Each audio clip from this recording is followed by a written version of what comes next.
Hujambo na karibu kwa mara nyingine tena mtazamaji wa The World News katika kipindi hiki cha ulimwengu wa siasa. Mimi ni Adam Hussein. Wakati wa Iran wanasema kwa sasa hawahitaji tena mazungumzo na Marekani, Donald Trump anasema wa Iran wasiporejea kufanya mazungumzo tutashambulia mitambo ya umeme pamoja na madaraja. Hii ni kauli ya sasa ya Rais Donald Trump wa Marekani, ambapo amesema jeshi lake litalenga mitambo ya kuzalisha umeme pamoja na madaraja katika nchi hiyo ya Iran wiki ijayo ikiwa Tehran haitarejea kwenye meza ya mazungumzo. Kitu ambacho wa Iran sasa wanaeleza ni kwamba hawahitaji kufanya mazungumzo na Marekani kwa sababu Rais Donald Trump wiki iliyopita amesema kwamba wao wataendelea kuishambulia Iran licha ya kwamba wataendelea na mazungumzo.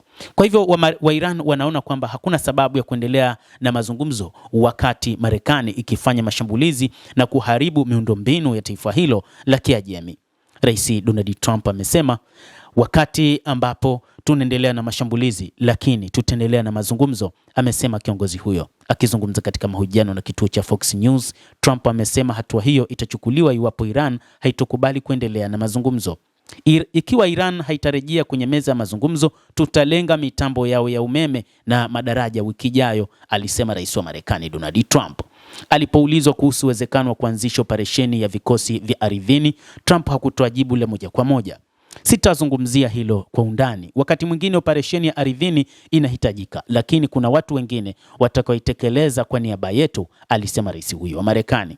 Inadaiwa kwamba rais wa Marekani anayashawishi mataifa ya Ghuba ambayo yapo karibu zaidi na Iran kuanzisha operesheni za ardhini kwa kushirikiana na vikosi vya jeshi la Marekani. Hata hivyo, mataifa mengi ya Ghuba bado yamekuwa na hofu juu ya kuanzisha operesheni hizo kutokana na namna ambavyo wanaitambua Iran, lakini pia wanavyotambua makundi yanayoungwa mkono na Iran, ikiwa ni pamoja na Hizbullah, Hamas, lakini pia wapiganaji wa Kihouthi wa nchini Yemen. Haya ni moja kati ya makundi ambayo yamekuwa ni makundi yenye nguvu katika Mashariki ya Kati ambayo wa Iran wanayategemea vilivyo, na kwamba wanaamini kabisa kuna uwezekano wa makundi haya kutumika na kuweza kuleta matokeo mazuri. Mtazamaji wa The World News, wakati huu kumekuwa na mapambano makubwa kati ya Marekani na Iran, lakini wakati huu serikali ya Marekani kupitia Donald Trump rais wake alidai kwamba makubaliano kusitisha mapigano yamekwisha, lakini ataendelea kuishambulia Iran. Sasa anawataka wa Iran warudi kwenye mazungumzo, na sasa wa Iran wamekuwa wakijiuliza ni mazungumzo gani ambayo sasa Donald Trump anayataka, wakati wote wamekuwa wakishindwana katika kufanya mazungumzo.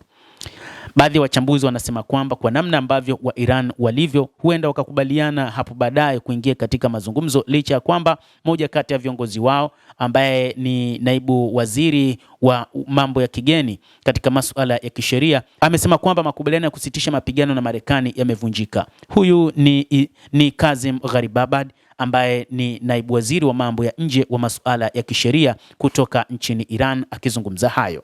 Mtazamaji, endelea kutufuatilia, lakini usisahau kulike, usisahau kucomment, kadhalika kusubscribe channel yetu hii ili upate habari hizi kwa mapana kupitia The World News. Utaweza kufahamu ni nini ambacho kinajiri ulimwenguni, tutaweza kukujuza yote hayo.